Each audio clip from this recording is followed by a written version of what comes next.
Listeners, before we kick things off, we are trying to win an award, one of the football blogging awards for the best podcast. You can vote for it on Twitter to get us eligible to be a finalist. If you tweet the words "I am voting" in the at the FBAs for ForTheFans show as the best hashtag podcast football blog. You can find the Twitter on our profile at ForTheFans show, and if you vote for us, we'll be very happy. And if we win, I'll do it a whole episode just dedicated to a feature. So that's what you need. That's what you want, boys. Are we going to win? Yeah. I think so. Oh, didn't sound that convincing. But the with your motivation. help, you make can it happen. You can make it happen. Run the fancy jingle.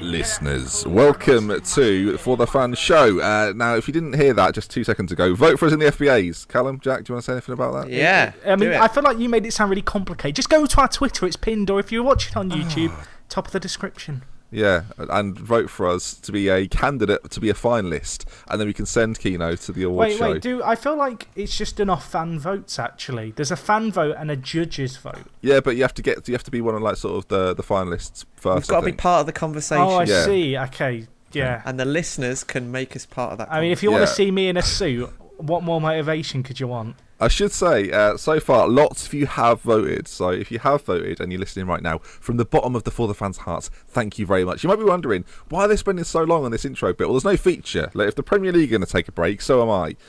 So there's no feature this week. Yeah, it's a little bit later this week. We're just sort of chilling, but we're going to get a nice little There's still plenty to talk about. We've got some international football to cover, and we're going to briefly go over, a lot of you requested it, we're going to briefly go over the transfer window and what we think that could sort of lead into.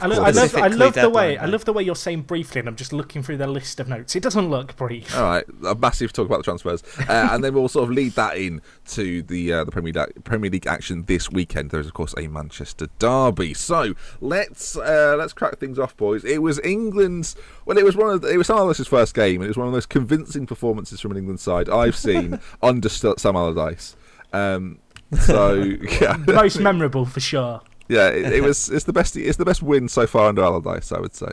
Adam Lallana got a late goal, and I do feel like on this podcast, although we talk about the Premier League, there's always this underlying sort of frustration with England that just exists. I feel like I'm part of that problem. But I'm sure it's not just at this podcast. I think it's probably England fans in general. Yeah, Broken right. Britain. Broken England. Hashtag Brexit. Now, of course, it wasn't overly convincing, it must be said. Sam Allardyce, of course, in the week has said that although he's England manager, it's not really his place to tell it's not really his place to tell Wayne Rooney where to play. I couldn't work out with that whether he was taking the piss or if he was actually. I mean, have you seen the footage of him saying it? Yeah. Okay, in which case it doesn't look like he's taking the piss, in my opinion. No, but in the same press conference, he spoke about the lucky coin he'd been given by a Slovakian person. Which do we think Sam Allardyce is acting a little bit too much like a competition winner at the moment? I know what you mean. I think that's the problem with a lot of England managers, in the sense that they think they think they've reached the summit of their career, and in a sense they have, but they don't treat it like a normal job after that point, because they think they're England. It's a bit like work experience, isn't it? When you go like to school and do work experience, for like a week, and it's all just a bit of a dodgel. That's how I feel like managers feel going to manage England. It's like that thing you just kind of do in the middle, and it always ends it's not badly. It's not the worst really analogy you've ever given us, Jackson. No, I mean I'm trying to think if there's worse. There are definitely worse ones. I think. Yeah. If we're going to give two sides to this, we should probably start by saying that it is Allardyce's first game. He's only had a week or so, if that. And we got the win. With the players. We have won the match, which I guess is the end result, right? Slovakia haven't lost. I mean, let me finish a sentence, for God's sake. I wanted to just get the positives out about No, we're going through the positives now. Ben sounds angry talking about the positives. I think that says everything. I'm a bit annoyed talking about the positives. But no, it's not had long to work with them. It's supposed to be a time for new ideas. Adam Lallana gets the goal. I mean, in terms of new ideas, if you'd have told me Hodgson was still in charge or Hodgson's wearing a Sam Allardyce suit, I'd have believed you. It was just... I do feel like part of the problem, though, is that Allardyce was given like 3 or 4 days, really, with the players. And I don't know if it was just me, but watching the game, which I had to watch on a replay because I forgot England were playing, shocking confessions here with Jack, Awful. It just looked like a nation lacking confidence. It looked like a lot of those players... It looked like they were still playing under Roy Hodgson and playing for Roy Hodgson, which, simply put, they never have and never were. That's a bit really worrying, though, isn't it? If that's the case, it is. But I feel like 3 or 4 days prior, I guess the way you want to see England come out is like really amped up. New managers taking over, new philosophy, new ideas. But part of me wonders if some of the players are just a little bit wounded. They're a little bit kind of reminiscing about last summer, and I feel like that was a lot of what the game against Slovakia was about. I think you could see that almost embodied in Harry Kane's performance and just his performances so far this season. I feel like quite a few of those players are still almost mentally reeling from the Iceland game. They seem to have been affected by that, and that's carried over into this season for both club and country. I think the thing with Allardyce in general, and you mentioned, you expect to see new ideas and things like that. I don't think I really wanted Sam Allardyce to reinvent the wheel as an England manager. I want him to do what he's done so well in his club career, which is give us a bit of pragmatism, be a little bit more sort of work with what he has and maybe try and improve those sort of results. And you're right that he didn't have very long to work with the players, but I feel the comment that you said about Ben, if Roy Hodgson was in charge and you didn't know it and he was inside Sam Allardyce, maybe he is. Maybe he is, and you wouldn't have been is able that to a theory tell. we're going to have throughout Allardyce's campaign? Roy Hodgson, Sam Allardyce is the host. I mean, have you ever seen them in the same room with each other? No. Exactly. Probably. But if Allardyce starts developing this thing where he can't quite say his R's as well as he once could, we're going to find out, aren't we? But my issue, though, is with the England setup, is that if I was a player, like talking from like sort of a personal standpoint, right? If I'm a player that has massively underperformed at an international tournament, and it wasn't just me that underperformed, it was everyone, you get a new manager in, you get a new qualifying campaign, what should feel like a fresh start felt nothing like a fresh start. It didn't, though? Yeah. I think for me, actually, one of the big reasons is the fact that Rooney's still captain. I feel like this was a time to really change everything and get someone different in charge. And the issue is perhaps England do lack a leader as such. I agree with that. I feel like from a mental standpoint, if I'm a player, I look around me, not a lot's actually changed in the England squad. It's not like there's been new players brought in, unless you count 8 starters, wasn't it? 8 starters from the Iceland game. And the counter argument to that is that people will argue we don't have the depth of talent to do that. Allardyce hasn't really had enough time to make any big changes. But what I would have liked to have seen, and this is from almost from the day he was appointed England manager, there are plenty of chances that Allardyce has had since he became England manager to at least show intent that he is trying to sort of move on with the team mentally and in terms of players and the style. And from the squad that he selected with the omission of Barkley to Rooney continuing as captain, as you said. I mean, we could do a whole podcast on Wayne Rooney and the way that the media and pundits sort of treat him, the way that the manager treats him, and the way that he impacts the game for England. We could spend hours talking about that. Can I come in there actually, Keno? Because I actually read something very interesting on Wayne Rooney from, I think it was, it might have even been a Manchester United sort of like fan page. You know what I mean? Like one of those sort of. So it's a Manchester United opinion. I found that probably season more than most football fans. That says Wayne Rooney didn't move to midfield because he was the answer to Manchester United midfield's problems. He wasn't very good as a striker anymore, and actually he's not very good as a midfielder. He's potentially, boys, just not as good as he once was. I had this thought, actually. I think that's clear to see. I had this thought to an extent, actually, earlier in the week when I was just thinking about Wayne Rooney and what I do with him, because I actually feel like with a lot of strikers, they lose an edge of their pace, they lose an edge of their confidence, but they adapt, they change their game. There's fine examples of older strikers coming to the Premier League and really having an impact with not so great sides. Look at the likes of Gary Holt Ricky Lambert, Grant Grant Holt. Holt, Sorry, Grant. Grant Holt. Sorry, I Played for your I team. love Gary Holt, by the way. Gary Holt was one of the best Gary strikers the Holt, Premier League's ever seen. For some reason, Gary Monk's face just popped into my head. No idea why. Does that happen a lot, Jack? Grant Holty, if you watch it, I met him once actually on the central reservation of a motorway outside Carlisle. Did you call him Gaza by accident? Gary actually said he didn't want a lift. So, no. But anyway, there's examples of these older strikers, coming to the Premier League, and despite not necessarily having that edge of pace, I can't even talk. They find a way to adapt, be it through strength, be it through just being very clever in how they play. Of course, Ibrahimovic, a good example of that. Exactly. And Wayne Rooney just doesn't seem to have that about him. He seems to... Can I say, if I was listening there, the jump from Gary Holt to Zlatan Ibrahimovic was vast, very quick there. I mean, Grant Holt has more Premier League goals. Just saying. It's Grant Holt. Sorry, I thought it was Gary.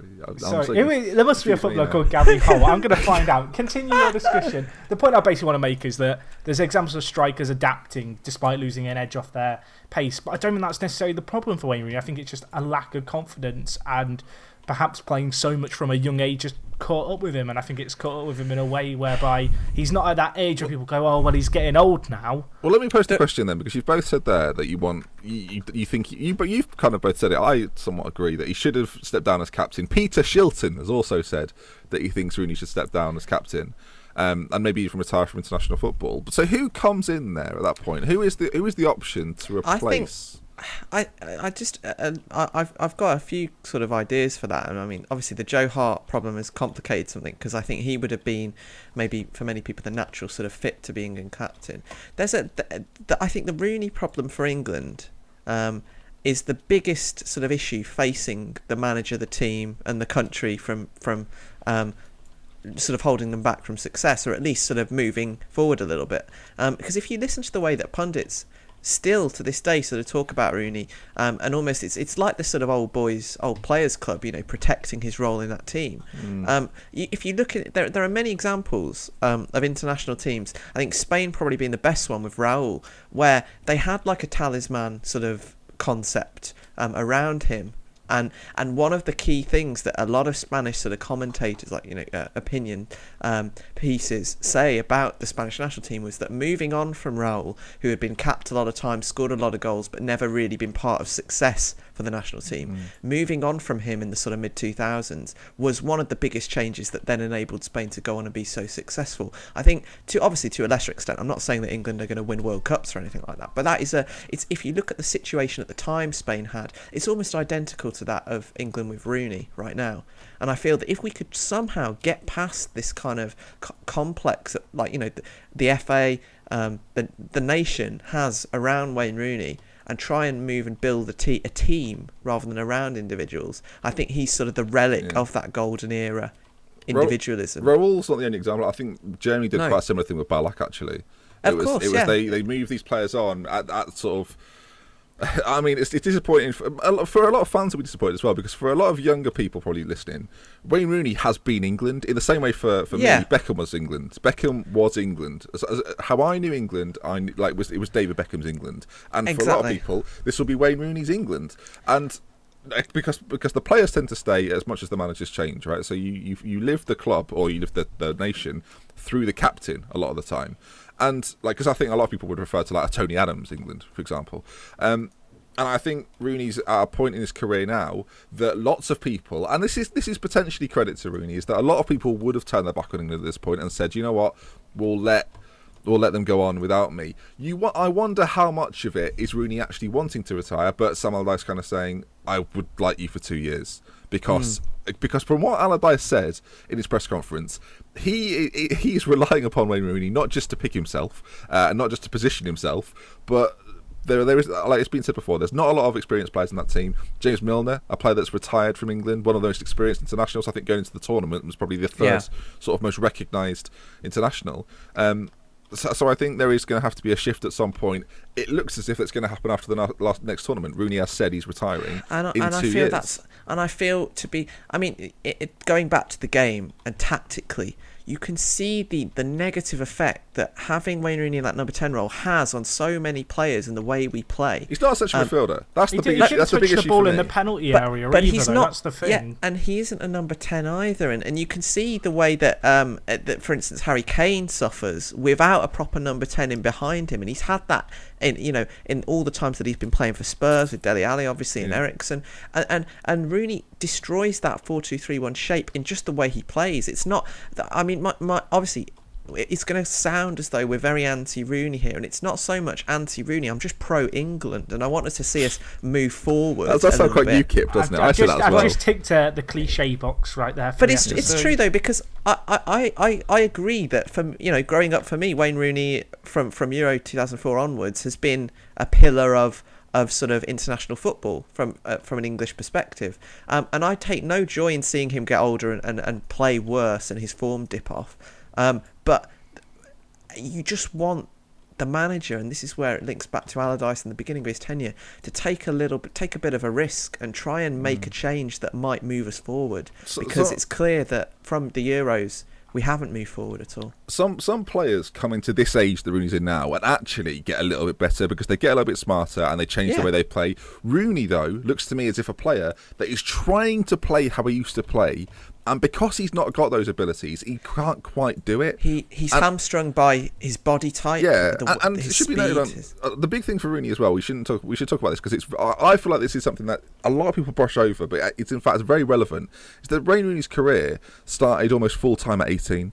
Yeah, and from a player who's played, like, you got to think Wayne Rooney's body in terms of how much football he's played over the last sort of 15 years is of the age of a 35, 36 year old. I know he's 31, but actually with the amount of football he plays, he's not necessarily got the body of someone that I think he's 30, 31. Like, he's played a lot more football than that, and I think it's starting to show on him. And I'm not like I've been sort of, I think people would say I've been anti-Rooney, and I think Manchester United fans might be turning a little bit because they're going to see players like Zlatan Ibrahimovic, who's older than Rooney, provide more for them this season, I think. I don't think you're going to see players who are younger, like Rashford, provide more, but don't get the same opportunities because it's Rooney. Yeah, but my example with Zlatan is that's a player who is older similar than age. Rooney. For sure, but I feel like that might well be a source of frustration, but I think the even more frustrating thing is going to be if Rooney is holding back the next generation of United players. That for me, well, I feel like he's holding. I feel like he's holding back the next generation of England players right now as well. So let's imagine an Englandless Wayne Rooney. Who do we put in there? Because it's all well and good. We talk here and say we think Rooney should be moved out as captain. Like, you've got to replace two roles. You're replacing a position in the squad, and you're replacing a captain. So, and we kind of touched on this last week. I think I said that I would like to see John Stones given it because I think he should be at the forefront of everything good about England over the next sort of a definite however option. long. And just before anyone comes in and says, well, he's not experienced to being a captain, David Beckham is my prime example of a player that was not a captain at Manchester United but came in and was a fantastic captain because of his ability and because of the way he spoke to the media. I thought was quite good with Beckham. I don't know if it's just me, but I really like a centre back captain or a goalkeeper captain. I quite like that as well. I quite like a leader. Someone who can see the game. And I feel like one of the things that's an issue for Rooney is I see him as a leader of sorts, but on the pitch I don't see him as someone who reads the play and is able to direct players around him, which is what I think of when I think of midfielder and striker captains. He's different to John Terry in that way, who I actually think, despite being a terrible prick, it was a good England captain. He meant human being viewers, not... No, but both, either or. I think we need a player like, or at least a position like that, where we can kind of see everything that's going on. And John Stones has got an intelligent brain. You look at the way he passes the ball, you look at the way Guardiola's utilising him. I think having someone to lead and instruct and know about football enough to be able to do that on the pitch is quite important. I don't think we've got a massive amount of those. An attempt at something like that is exactly what I would have liked to have seen a New England manager do. And you have so many naysayers who are so willing to sort of tout the risks and the problems with maybe making a bit of a ballsy change like that. I don't see what we have to lose as a team. We're shit though, boys. We've just do whatever.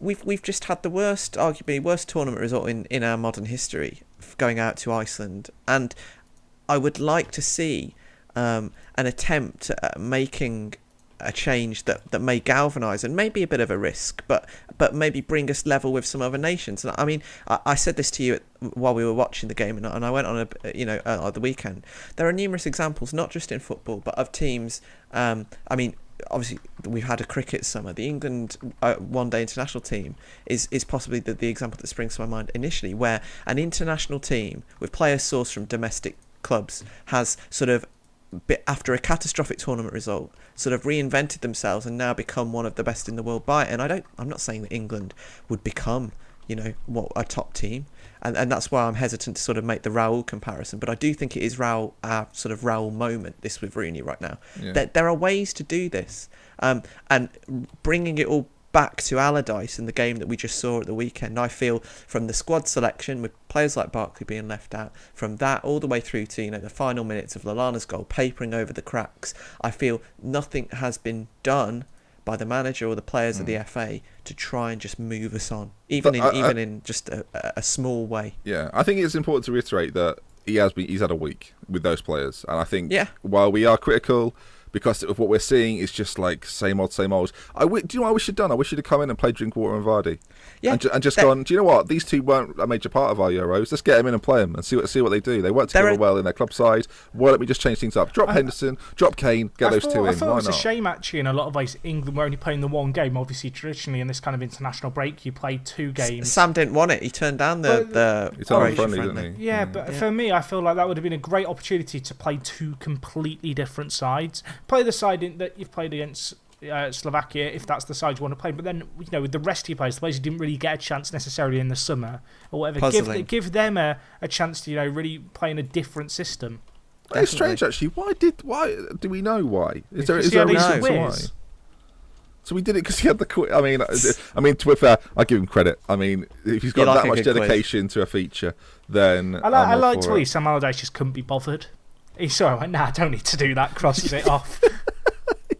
like you do when you've got a schedule. It's like, we've got Auntie's birthday. I could ask the boys in early. We could do that. No, we got Paddy McGuinness. We could get beat 2-1 by Croatia, but do we want to? That's the real. I mean, do we want to play Luka Modric? No, we don't. There are things that I 100% take and agree with the point that he had very short time to work with the players, but there are things that he could have done that don't require, hours on the training pitch, that would have shown a little bit of intent. Is this a sign that perhaps Sam Allardyce isn't necessarily worth wanting to take a risk, which is what I think a few people were wanting to see him come in and do, change his selection, risk being hung out to dry by really doing something unexpected. It leads to a larger point, and I feel like we're drawing to an end of this, and I don't want to really get into it.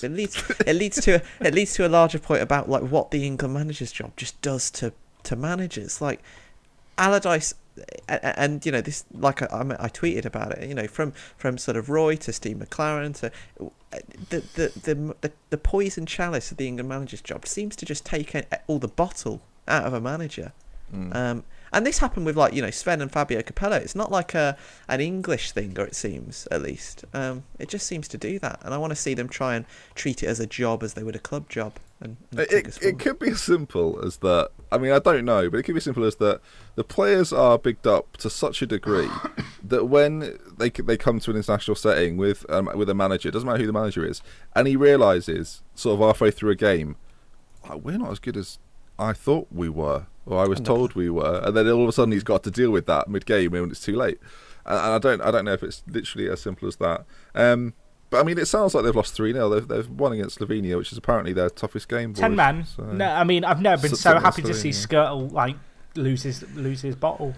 It was a dread. Talking about the game, it was a dreadful bit of conduct from Skirtle, wasn't it? He's a dreadful human. Surprise me. So yeah, I mean that's why Klopp's got rid of him. But before we go on, just to tie up the Gary Holt loose end, Gary Holt, of course, made 186 appearances for Norwich City between whatever year in 2005. So I was just getting the wrong Norwich player muddled up. Anecdote? Anyone?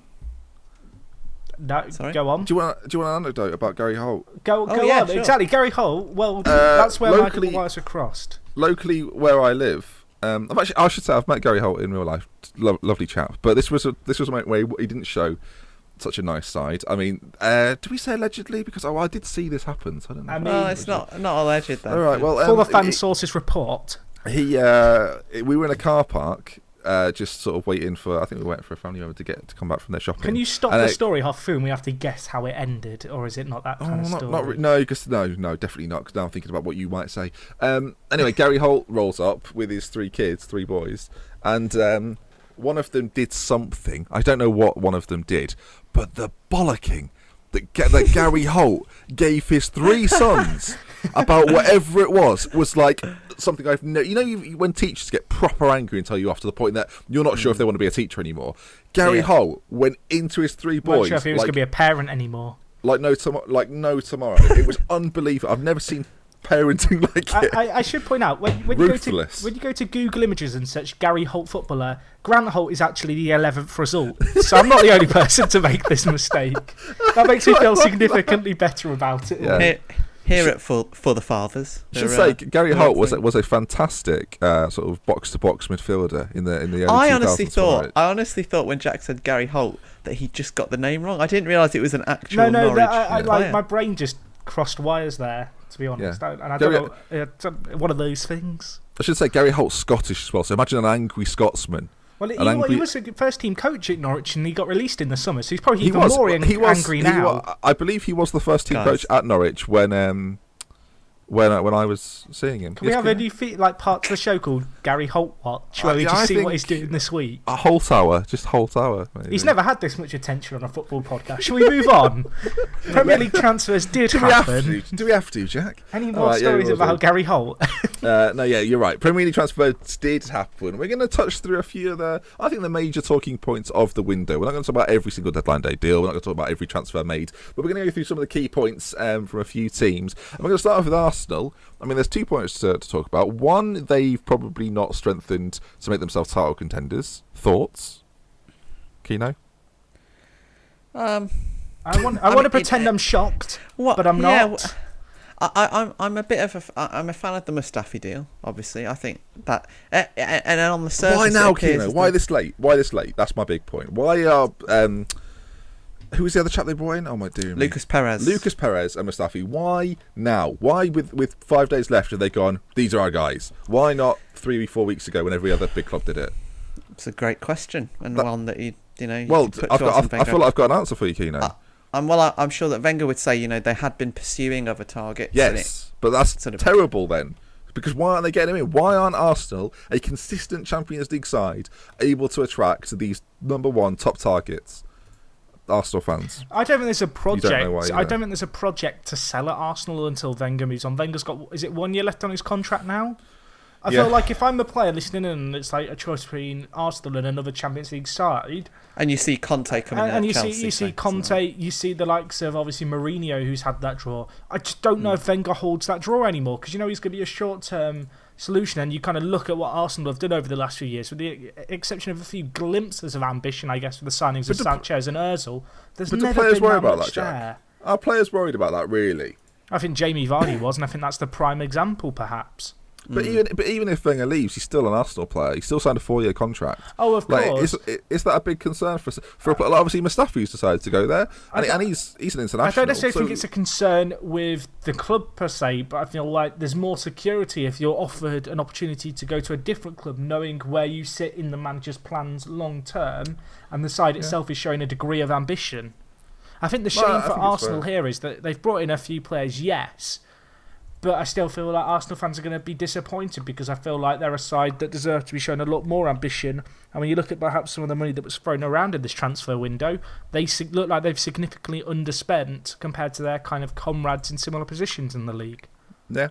One big talking point from deadline day, was Jack Wilshere, who's gone off to Bournemouth. Yeah. I love it. Personally, absolutely love it. Football Manager's been predicting this for like the last 2 years. Like, the amount of people who tweet you going, yeah, Jack Wilshere's in the Championship on loan on my save. Unrealistic. Well, he might be next year, the way things are going. Well, I was thinking he might go to a different club. Not saying Bournemouth are going to get relegated. Villa will still be there, so... I suppose Villa were in the hat, alongside Juventus. Well, I was looking for that. I was looking for a name in there. You were hoping as newly promoted. We were of course making other deals, a lot of deals, but we won't get into that. This Premier I League mean, show just name one, Keno. One of your favourite Aston Villa deals of the window? Favourite deal of the window is a difficult question. I think probably Mila Jedinak for what he'll bring over the whole season. I agree. Very clever transfer. Elphick as well. Good. I thought you were going to say the manager switch. Albert Adoma. I know he's a bit mercurial, and Middlesbrough fans were mixed on him, but well, that Wunderkid Traore's worked out for you well. So there's that. Well, I was quite glad to see the back of him, really. Oh, shots. But no, with Wilshere, are we pleased for an England standpoint? Are we pleased that he's decided, look, I'll drop my ego a little bit. I'll go to what is perceived as being a lesser club with Bournemouth, and he's going to try and prove himself, which I like. I was very anti-Wilshere prior to the Euros, and I feel like you two were a little bit pro-Wilshere for a while. I don't know if you still were or are now. I think Mine Keener's point was he offered something in that England midfield that no other player did, and still does. We just haven't seen it very much. But in a tournament setting, he could probably do it over the course of a few games. That was Manakina's general point on Wilshere. I feel like, for me, Bournemouth, ideal move for him. Gives him a real opportunity to play regular Premier League football as one of the kind of centrepieces of the entire team, which I feel like is something he perhaps had the potential to once upon a time be at Arsenal, but just doesn't now with the squad that they have. Yeah, if he stays fit, he'll play every game, and that's a dual thing really. He'll get consistent match time and a chance to prove his fitness. I think it's a fantastic move from Eddie Howe and Bournemouth, on their part, and I think it could be the making of him. I mean, it's a bit early to say how Bournemouth will be faring in terms of the league. I think we kind of had them down to survive and to sort of be okay, but he'll be experiencing football that he hasn't experienced for quite a while. It's interesting you say that, because if Bournemouth get in a relegation battle, that is not what Jack Wilshere wants to be a part of, and he's not been. I mean, he did it at Bolton, but that was quite a few years ago now. Jack Wilshere does not want to be part of a relegation battle if he goes to Bournemouth. My worry for Wilshere, I think, is a lot of people perceive him as still being this youngish player with loads of potential still to improve. He's 36. He's 36, people. I mean, the thing is, he's 24 now, and I think if Arsene Wenger genuinely thought he had an opportunity to really develop, he would have kept him in the squad, because this is an Arsenal squad that has a talented midfield, but I think there was room for a Wilshere in there, and the fact that they've loaned him out, I think, is very telling in terms of where he lies in the pecking order at Arsenal, and perhaps what he's shown behind the scenes. I'm not sure actually about that. I think if Wenger didn't fancy Wilshere, he didn't see him as part of his long-term plans, he would have just sold him. I think he would have just got rid of him in this window. I think actually loaning him out, and there was talk that maybe What's the value of Jack Wilshere? How do you value a player that's played 3 games? I don't think many teams would have come in and bought him because he hasn't played football. That is the fundamental problem with Jack Wilshere right now.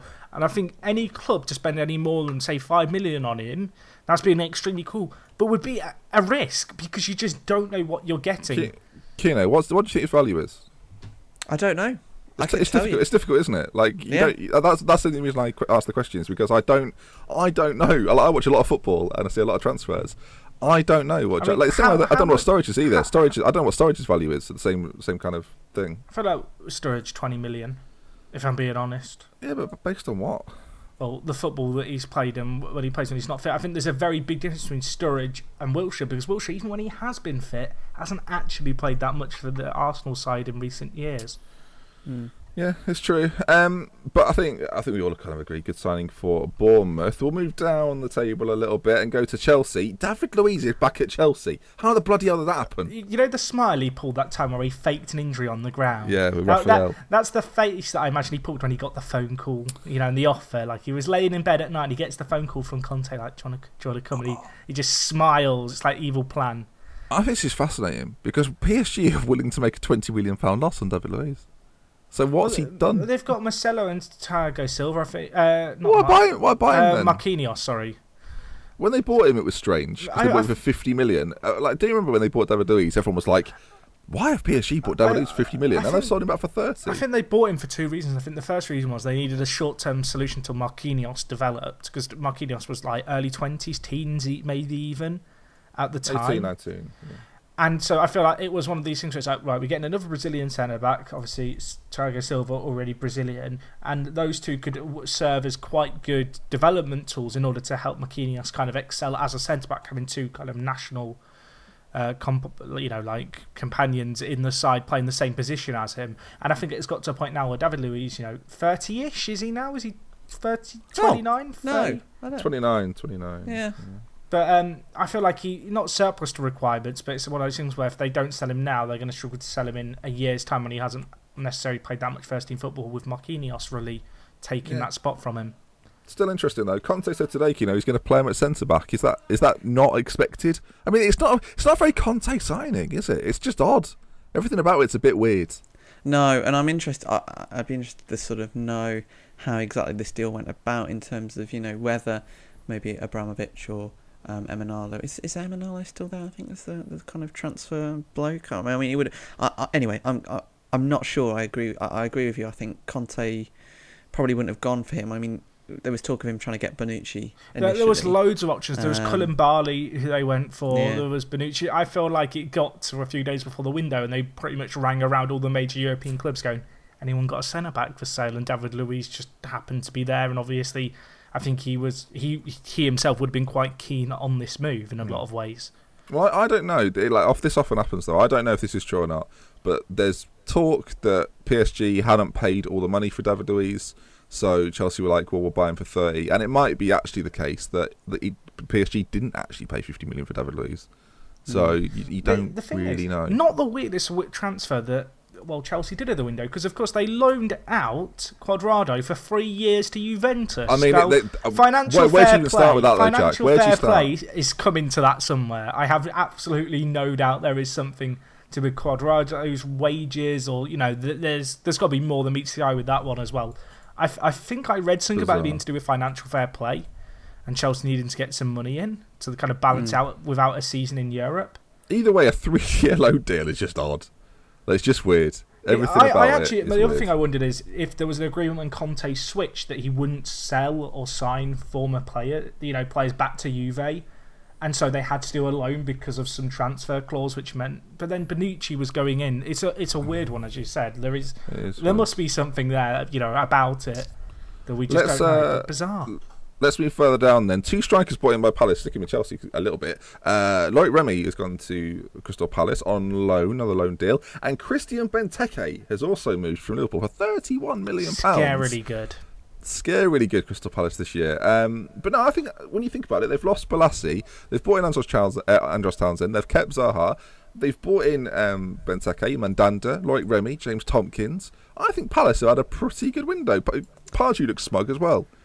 I think Palace have had a good few windows in the last sort of 18 months or so. The question for me, as you mentioned him, is whether Alan Pardew is the man to bring it all together and to turn them into a team that can maybe challenge for sort of lesser Europe spots. I'm not sure whether he is. That's my reservation, I think, with Palace. As you look at the end of the season they had, was that down to the players themselves or the management? And actually, I think a lot of it fell on the shoulders of Pards. Yeah. We didn't mention it, but I'm going to keep it quick here, shot. Marcus Alonso to Chelsea, 27 million from Fiorentina. Lots of money. But we mentioned about Conte trying to sign a defender that fits his left-sided. It means he doesn't have to play Azpilicueta there anymore. So that's part of it. That's definitely a signing coming from Fiorentina, who are a prolific 3-5-2 team. Who will know instantly how to play that system. So, which I think is really, really important when you're a new manager as well, to have players that know what's happening. Speaking of new players, Hull were busy, Jack. We said they would be. Ryan Mason, David Marshall, Mbakani, Will Keane, Marcus Henriksen, and James Weir all moved to Manchester United. From Manchester United. Some of them did. Not all of them did. They weren't all at Manchester United. But they've moved to Hull, and now Mike Phelan, who still hasn't been confirmed as official manager, as far as I'm concerned, is he? No. I don't think he is. No. Has the club officially changed hands yet? Because I don't think it has. I know in the last match they played against United, it was in the match programme that the owners thought that it would be the last game. But obviously, I haven't heard anything about a change there yet.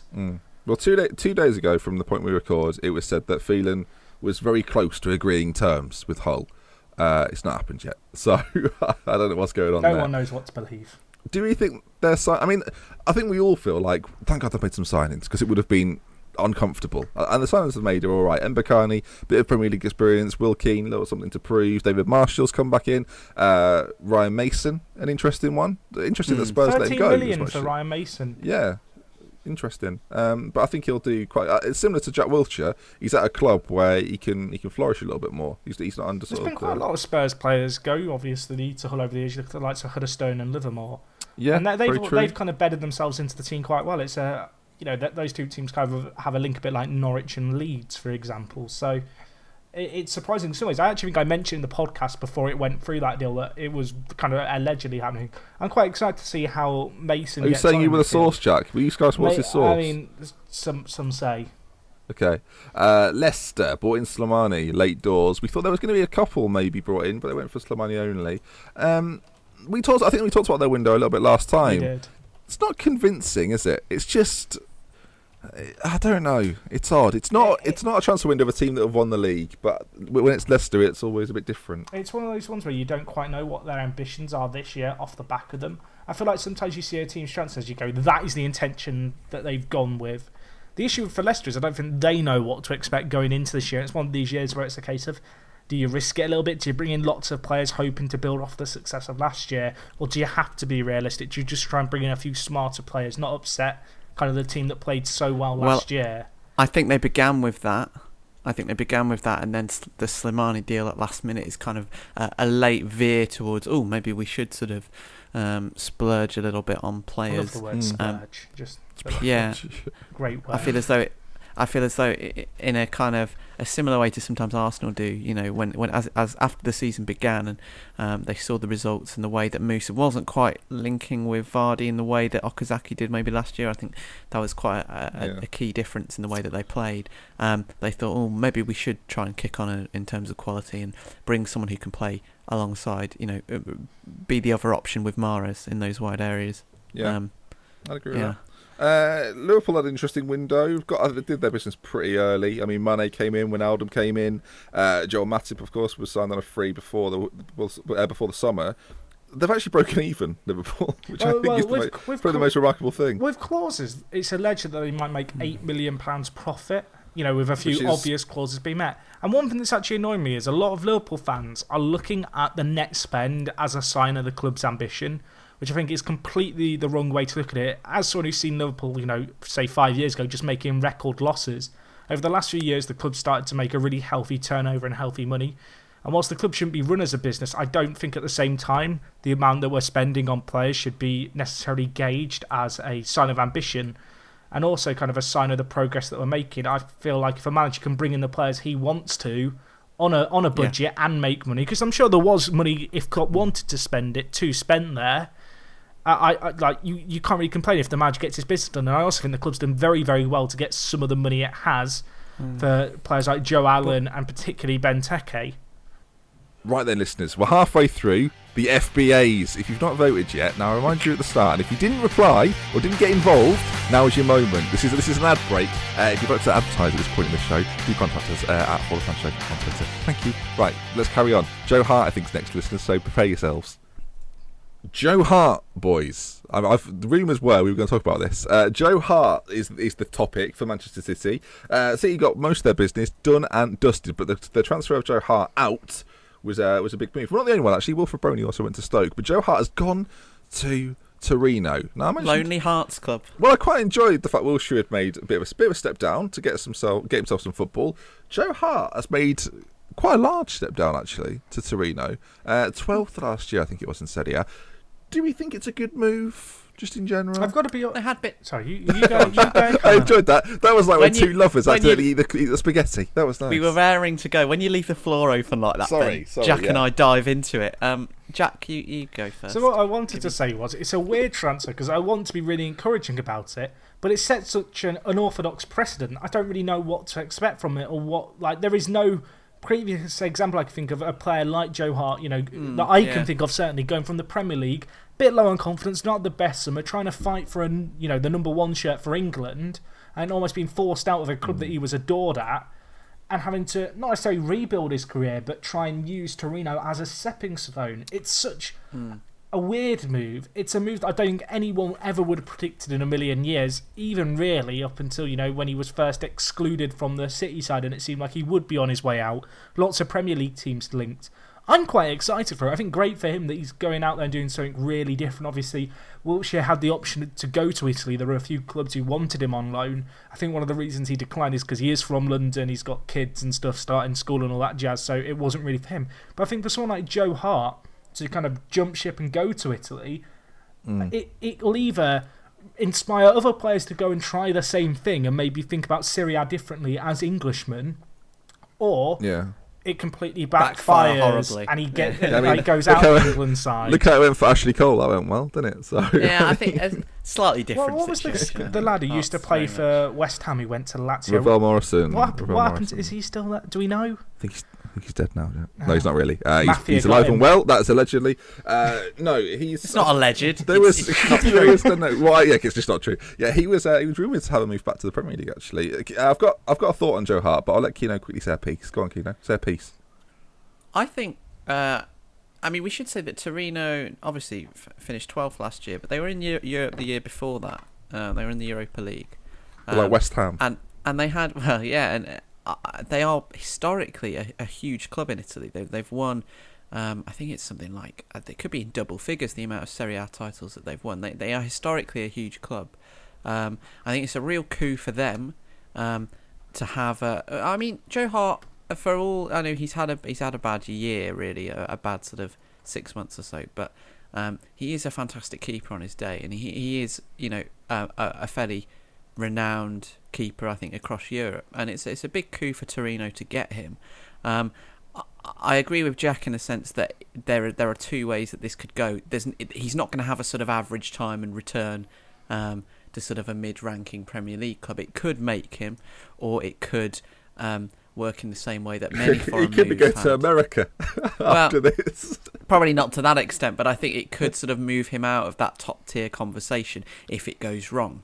On the flip side, he could help inspire Torino, because they do have a new manager in Mihailovic. It could sort of inspire them a little bit. And, if they did get into the top six, so they had a good run in Italy this year, it could really sort of revitalise his career, which I think, it hasn't stalled. He'd been at City for a very long time, since he was a teenager.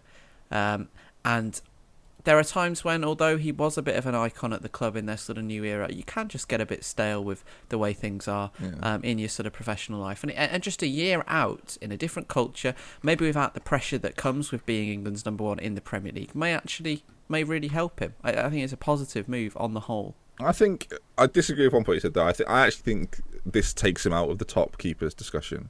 I think if you want to be a top keeper, you've got to be competing. Well, currently, he's not.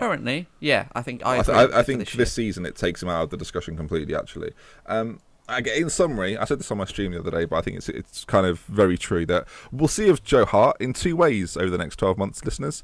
If he makes a great save, or if he makes a mistake. And whichever one he does more of is how he will be judged by people in England on how well his loan spell was, or if it was successful or not. It won't matter if he has 10 good games. If in the 11th game he lets it run through his legs, or he parries it into his own net, that is the bit we'll see, and that is the bit everyone will talk about. And it won't the form of Joe Hart is going to be heavily dependent. Well, not the form, sorry, but the future of Joe Hart is going to be dependent on Allardyce watching him a lot, to making sure he continues to play as England's number one. But we will see and hear about Joe Hart because he's a goalkeeper. I'm not sure Allardyce will be inclined to either A, travel to Italy, or B, flick on BT Sport on a Sunday night. I would like to see that as a documentary, Allardyce and Sammy Lee going to Turin. I would like that. But no, I think it will. That's how Joe Hart will be perceived. The things he does well and the things he does bad, and all the bits in between, we will not hear about at all. Are we surprised that Yaya Toure hasn't left City, because he's been excluded from the Champions League squad? I mean, Yaya's agent's giving it large, as he always does. I don't know if it's the same guy as the cake incident. The thing is, Jack, let me paint the picture, right? Guardiola's coming. He'll probably pay you in about sort of 10 games as a substitute, because you're Yaya Toure. You're on $200,000 a week.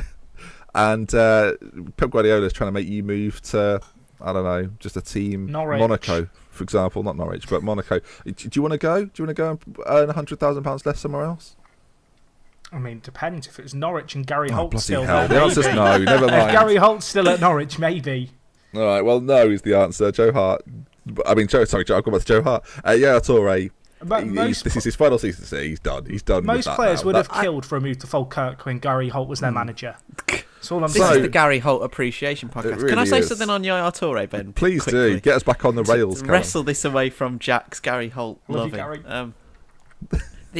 I think Toure. And the example of Yaya Toure shows a bit of a wider problem in the Premier League, that when because obviously everyone knows that there's bags of money sloshing around the Premier League now, and when these players come from abroad and move to, when they make huge transfers, we've seen it with Zlatan, maybe Pogba as well. When they join for these huge astronomical wages, when their sort of shelf time expires a little bit at whatever club they're at, and this may happen lower down the league as well in soon, as these sort of middle class teams pay higher wages, there are only a few places that they can go after they've finished if they want to continue to be paid what they've just been earning in England. I mean, for Toure, the only option really, he's not going to get a move to one of the big, maybe sort of 6-7 European clubs, like your big two in Spain, China. Bayern Munich. Yeah, that is the only other option really for him. And I think that's not just the problem with Yaya Toure. I think it's exaggerated a little bit, but look at Man City in the window. They let Nasri go on loan to Sevilla. They'll probably be paying 50% or more of his wages. And I think maybe 5 or 6 years ago, they probably would have been able to shift someone like Samir Nasri and actually sell him to Sevilla. But Sevilla simply can't pay the wages that Nasri demands, and so you have to resort to things like loan deals, which Cuadrado has done off to Juventus, etc. So I think Toure, only way is China, really. Yeah, only is China. That's not a T-shirt, is it? To be fair, I think that City overall have done quite well. Another side that have done quite well, boys, Manchester United. Have they had the best window of everyone? I mean, I would say they probably have. I think you have to say that, really. They've probably signed the two best players of the transfer window, and they've gone to one club. For my money, Zlatan and Pogba for sort of 90 million or whatever it is pretty good. Now I know one cost all the money and one cost a free, but they're two world-class players. And it's a return to sort of what used to happen a decade ago when English clubs were so dominant in Europe, where the best players in the world actually moved to the Premier League. I feel like in at least maybe since the turn of the decade, that hasn't been happening as much, and you've seen some of the your Neymars, your Alexis Sanchez's initially, and players like that move to either Real Madrid or Barcelona. James Rodriguez, another one. Either to Real Madrid or Barcelona, or a Bayern Munich or a PSG, and they haven't been coming to England. And the Pogba deal is a prime example of maybe what we're returning to, which is good for English clubs in Europe, I think, long term. It forces the other teams in the Premier League now to compete with that, which I think is the key thing. If one team does it, if one team makes the move, it then forces Chelsea and City to go, all right, fine, we'll do this again, and have to spend a lot more money to try and compete. It's a gross amount of money, and it's quite sort of irresponsible. But yeah, it does. I think the amount of money in football is too much. That said, it's bloody entertaining because it's not my money. So Sky can give them as much as they like. It's like watching high stakes poker, really, isn't it? Like you enjoy the thrill of them spending money. You don't really care about the catch there. It's just there's money on it, so it matters way more. I will say for United, they've been crying out really since Moyes took over for a reinvigoration, to spend massive money to bring in one or two players to become kind of those cornerstones of the side. Fellaini was 20 plus. Okay, so wise money spent. As I said, not my money. The Fellaini deal, that was a hand that went wrong in the poker game of football. There was one. Di Maria was a lot of money. Yes, but I don't.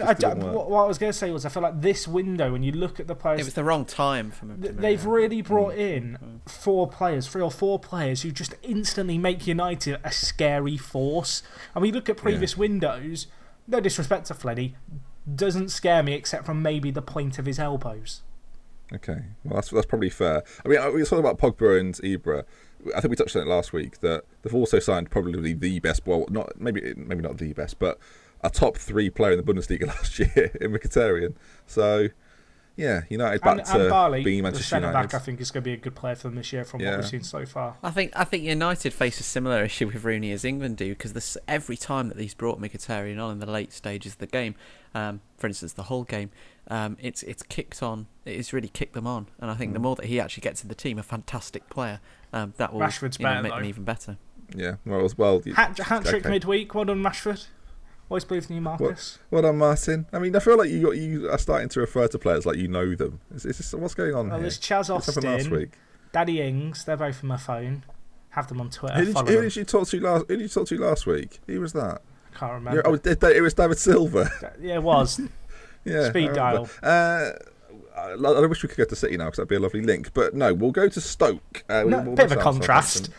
Yeah, we'll miss out a few teams. We'll go to Stoke. Bruno's Martinelli and Wilfred Boney have signed. I love the Boney for signing. I love that. I feel like that is something we talked about. I think in the preview, actually, how we felt like Stoke lacked a striker. They've signed all these creative midfielders. They've never had that end product. Boney is the kind of player who can play up top on his own, and he can feed off scraps. And if you get desperate, you can lump the ball up to him.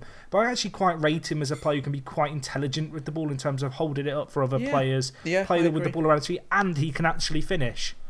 I think Stoke suits him far more than City. I'll say that much. I think Stoke is a kind of place where he'll be appreciated a bit more and played a lot more, and that's what he needs. Those two things I do feel like the striker make or break a striker. Is interesting for City now, though. Obviously, they've got that Gabriel Jesus guy who's coming in January. Jesus, Jack. No, it's not, because it's Portuguese Brazilian, which is Jesus, actually, not Spanish. There's a language lesson for you right there. Write that down. Note it down. But obviously they've got Kelechi Iheanacho as well. And Aguero's out suspended now. So that's going to raise an interesting scenario as to, is Nolito going to play up top? Are they just going to shaft one of their wider men down the middle? Are they going to bring in one of the youngsters? I think Sterling will be the man he turns to, actually, for that. Which is stupid. Sorry, I had a rant about this on Twitter the other day. Manchester City have not prepared. Jack, I feel like you've done this on purpose, because we've gone past City, and then you've taken us back. I got annoyed about this because City have got Aguero and Iheanacho, who are their only out-and-out strikers. You can tell me, if you like, that Nolito can play up front, and you can tell me that Sterling can. Well, one, Sterling can't very well. I saw it for a year when he played there sort of almost exclusively. And Nolito was not bought to play as a third striker. Manchester City, one of the biggest clubs in the world, one of the biggest budgets, have got two strikers. And one of them is out for being a naughty boy and won't be in the Manchester derby. Well, not good enough, Pep, in my opinion. Not good enough. Should have brought another one. Dear Pep, I honestly think that if City lose the title, it's because they haven't got a third option. Historically, throughout the Premier League, teams that have won the Premier League have had a wealth of striking options. Leicester are a bit of an anomaly. There was probably one other year, I can't remember which one it was. I feel like you are discrediting Ochoa and Okazaki right there. Yeah, but that's only still three, Jack, with Vardy. But most of them have had 3 or 4 strikers. Guardiola is leaving himself a little bit of a risk, in my opinion, only having 2. Because it's all well and good having players that can play as a striker, but to have the mentality of an out-and-out striker is somewhat different. And I think Guardiola's taking a risk. They're now going to beat United 3-0 and we're going to look like That's fine. Iheanacho is good. But they've got a lot of games to play this year. Europe is back. Sunderland, a lot of business, boys. Quite a few United rejects. They've also got Ellen Chibi in. He was at West Brom. It's not good enough, in my opinion. Moyes could have done more, should have done more. It's not bad, it's just not great. I feel like it's a bit of a throwback to the kind of Everton years for Moyes, where these kind of transfers would have worked out for him. My worry is that the Premier League is a very different league now to what it was back when he was at Everton doing these shrewd signings and kind of inching their way up towards that 5th, 4th place. I feel like at Everton he had a better base as well.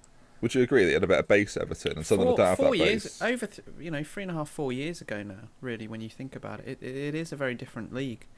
Do you like it more now? Do we like it more now, though, with all this money? I think it's different. I don't like it. I don't necessarily. You're not in it's it, villainous, mate, isn't it? So exactly, yeah. I don't know. For that alone, me and Jack are fans. Everyone but Villa fans thinks it's fantastic. A bit more quality in the league. Let's go to, speaking of the Championship, Musa Sissoko left it for £30 million. My favourite thing about this is the Everton story, how Koeman rang him up and he didn't answer, and they had a helicopter and stuff ready to fly him and he just didn't turn up. And the next thing they know, he's at Spurs. That is Think of the money they paid for the helicopter. That's got to cost a bit to, rent that out. I don't think they have. How much money have Everton wasted on helicopters this season? That'd be a quiz question in a few weeks. I'll tell you who's definitely wasted the most. Arsenal must continually have a helicopter on standby, and it just never gets used. Yeah, waste of a helicopter. Give it to like the air ambulance. Make use of it. Sorry, West Brom, not good. Not a good window for West Brom. I think. As a podcast, I think we're fearful for West Brom after their window. If you're Jermaine Defoe, you go, right, I bailed you out last year. What's this year's? Same again. I mean, obviously I am in the West Midlands and I know a lot of Albion fans and they are in total open revolt against Pulis, the window that they've just had. Well, wasn't there rumours of him leaving, his future being in jeopardy? Because of a bad window. It was mental. He's odds on to be the first Premier League manager sacked. Is he? Tony Pulis. Yeah. Odds on? And, as in, the favourite by some distance. Yeah, that's what I mean. And I think that's correct in its sort of in the fact that not only is the fan unrest at sort of record high levels and there's dissatisfaction with Pulis, but also they still haven't made this transition over to the new owners. I mean, maybe Albion fans can correct me on that, but I'm not certain that control has actually sort of changed hands as of yet. Now, if that sort of happens, obviously they can't make any personnel changes. Pulis may be the man that sort of takes the fall for that. And I think the way that he was talking about the sort of the club needing 4 or 5 or 6 new players prior to deadline day, I think he knows that he's in a bit of trouble, and he was almost setting himself up, so bringing expectations as far down as possible to maybe the point when they're not performing, or when the new owners come and have that chat with him and ask him why the results aren't good. He can point to those comments that he made in August and say, I did say we needed those 6 new players, because they haven't bought 6 new players, or maybe they have, but not I think the players that he wanted. So I think he's going to instantly point to that as reasons why. I think it was like a preemptive sort of strike from Is that Mrs. Keane? Have you got a key? Excellent. Excellent. I've got headphones on. That, you deal with that. We'll talk about West Ham. West Ham. Literally no clue. I'm not moving, don't boys. Forget, Defiant. don't forget, this is the ForTheFans podcast. We bring you a unique fan touch with our podcast. Don't forget to vote for us in the Blog Awards. Right, West Ham. Callum. Oh, no, we'll go to Ben. No, I'm here, Ben. mate. Ben. West Ham. Thoughts? I think they've built a Champions League squad in terms of size, and a Europa League squad in terms of quality. And not in it, Callum, so it's a strange thing to do. They've gone out of Europe again, which is really disappointing from a West Ham perspective. As well, isn't it? Is it Astra, the Romanian It's side? crazy that they've been knocked out to the Romanian side twice. And it's crazy to think that they spent, the whole season last season trying to get into those. Just throw it away.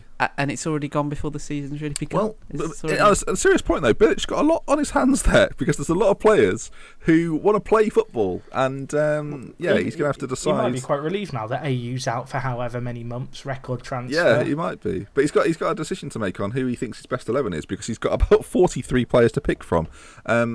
West Ham, I do think overall have done some quite nice business. There's some quite nice signings in there. The issue I've got is that I feel like it's really nice business if you're in Europe, because I feel like then you look at squad ready, built, they're good to go. Well, in fairness, Jack, not going to be a problem. Jack, a lot of the business was done while they were in Europe, mate. It's true. But the issue they're really going to have now is I think there's going to be a degree of rotation that has to happen if they want to maintain people's happiness. Yeah, how do you keep them happy, Jack? How would you keep if you played Football Manager, squad of 30 or more, you're doomed. You're doomed. They're all going to complain. They're going to be in your office every week. I can imagine Billich. It's going to be like a doctor's waiting room of all the players come October. Maybe they're in need of the Paddy McGuinness quiz. Maybe that's the... Yeah, but only when there's a game on, so then they can keep the other 12 players happy. Yes, absolutely. It's not about who would be the best? Why don't we turn up? Who would be good? We turn up. I would love to. I would love to. I will take the job of Paddy disco. McGuinness. I'm just thinking, who would be good at the quiz? Out of the West Ham team, who would be a good quizzer? Can we not leave the fact that Jack just offered to do the West Ham disco? Like, What's the opening track, disco, Jack? I'll be there. What's the opening track? I'm Forever Blowing Bubbles, or are you going for something a little bit more I was going to go radical? with, Cha-Cha Slide. Get the players worked up. The ones who haven't got match fitness, they'll get it doing the dancing. I think Aaron Cresswell is a sneaky... I think he'd be good at quizzes. I reckon he'd be decent at them. Aaron Cresswell... Knee slides as well? Maybe. Knee slides? I don't think James Collins would be particularly good. Andy Carroll kind of looks like the shady guy at the pub who always wins the quiz, but you just know he's cheating somehow, and you just don't know but he's quite constantly how. ordering... Andy Carroll is part of the team that is constantly ordering drinks on his approval, and he's got like 3 or 4 really good quiz people, and then he takes the credit at the end and does like the big cheer when they win.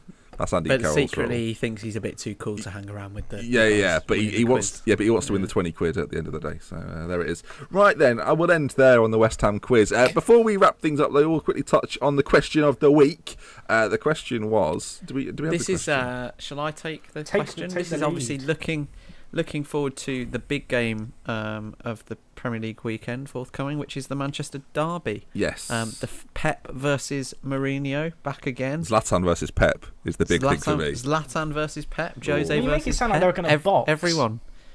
Well, if Zlatan had his way. Jack, you say that, but people have been pokes in the face on the touchline. Especially There's with been Pep mass and brawls. Jose. It's happened. Yeah, exactly. Yeah, it's happened. So, It may happen. Luckily, Aguero's not there to wade in. But I mean, I'll read the question. Anyway, you give me some answers. okay, It's the Manchester Derby this weekend, starring Pep, Jose, Zlatan, but not Aguero. Make a non-score based prediction of what might happen. Have we got any good ones? We have got some good ones. There are a lot of them, but some were match sort of score related. Yeah. But first one from Peter Whitehead. I think this is quite a good one, really, because he's predicting that Zlatan, maybe fired up by some Pep jibes, will do a bit of the Cantona kick on the City fans.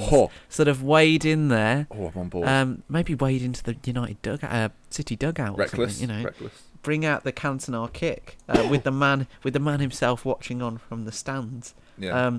DJam FM thinks it'll be a dull 0-0. So Cheers, mate. Cheers. Thanks for that. Can I do a lot of these? Can I do from Nepets Yonok 17? Stephen, you go by. I mean, that's easy to say. That might be backwards. I can't work it out right now. Stephen said Ibrahimovic reveals that underneath his United kick is a City kit before scoring 3 goals and running down the tunnel. I mean, that would be a moment, wouldn't it? Never to be seen again. Have you guys got any predictions for it?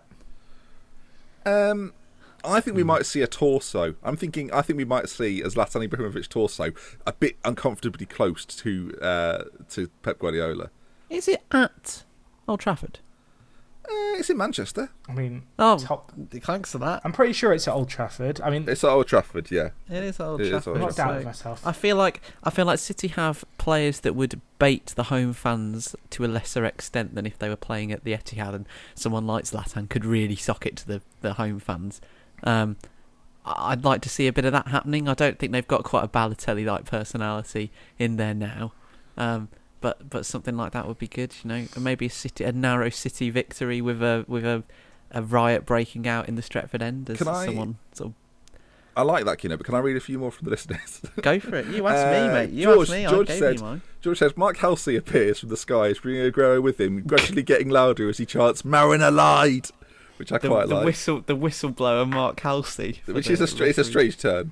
I saw one which I thought was really good. I'm gonna have to find it. There's one here, Flaney red card for elbows, bicycle kick goal, touchline bust up. I mean, I think we're on board with all of that. All of these are very violence oriented. Yeah, because I'll be honest. When I asked the question, I kind of wanted them. There's another violent one here from Alfie. Pep and Jose start fighting. Then Giggs comes down from the crowd, knocks out Jose with a single punch. #Welsh power. I mean, he didn't do the Welsh power. My prediction will be that the managers, they'll have their little scuffle, and then Gary Holt will come out and tell them both off. Like little kids, berates them. So Jack replied, someone not you, Jack, okay, not Jack. Just to be clear, I don't reply to the ForTheFans tweets. He replied with, this is probably my favourite one actually. FC United 2, Salford City 1. Not sure why you mentioned the National Northern fixture in January though. Which I thought was great. That was a really good answer. Jonathan Tangle, Pep will wear a sweater vest. I think it'll be off by the end of the game. It's a good prediction. What, round his head maybe? Well, I think he'll need the arm ventilation. I think he might use the arms and strangle someone with the the arms. Well, maybe it will maybe his sweater will become a sweater vest after it's ripped from his body. I would quite like to see a Tevez return, but he just has a half and half shirt on. And he just plays for both teams. Like, when that player with wears a half bib. and half scarf. You know what's worse? Or the player that wears a bib and then he has to play for both teams. You know what's worse though than like a half and half scarf or a half and half shirt? It's the people who wear 2 different football boots. Can't be dealing with that. Wear boots that match. Dress like an adult. Embrace adulthood. Right to Puma about that. Sorry. Yeah, get on them. They're the ones setting that up. I feel better for that. I think that brings us to the end. Jack, mention the FBAs. FBAs, go to our Twitter, @ForTheFansShow. Pin tweet right there. Click it, and it tweets for you. Or, if you're on YouTube, top of the description. Or you can go to the FBA website. I'll find a link for that and put it somewhere. There is no barrier to entry. It might take you, from listening to this, 4 or 5 clicks to vote for us. Which I think you open up Chrome, you click on Twitter, you go to our page and you click that link. Ben's pleaded twice. I just once more, I lied to my friends and say that we're an award-winning podcast. I don't want to have to lie anymore. No, I don't. But it sounded good, didn't it? I don't want to have to lie. I want to be able to put award-winning. It sounds better, doesn't it? Just anything for the fans. Shut up. Yes, shut up now. Keno, socials. Twitter. Obviously, @ForTheFansShow. I never asked you to do that with listeners. I completely threw it on him, and he was like, "Twitter, that's a social media." Drop to me in it. MySpace. Obviously, we all have MySpace. Facebook. We don't have a Phone Facebook. number? Should we get a Facebook, boys? No. Do We you can get guys a Facebook. I don't if like you want. Facebook. I'll set it up. I'll do it. It's fine. Anti-Facebook. No, that's fine, guys. Jack doesn't like Facebook, so no Anti-Facebook. Facebook. The podcast. Hang on. Someone tell Mark Zuckerberg that Jack's not into it anymore, so No. get rid of it. Shut We it are off. now on SoundCloud, we should say, for any of you Android listeners who like to stream instead of download your shows. The SoundCloud link will be in the description of all the iTunes and YouTube, and it's also on our Twitter page.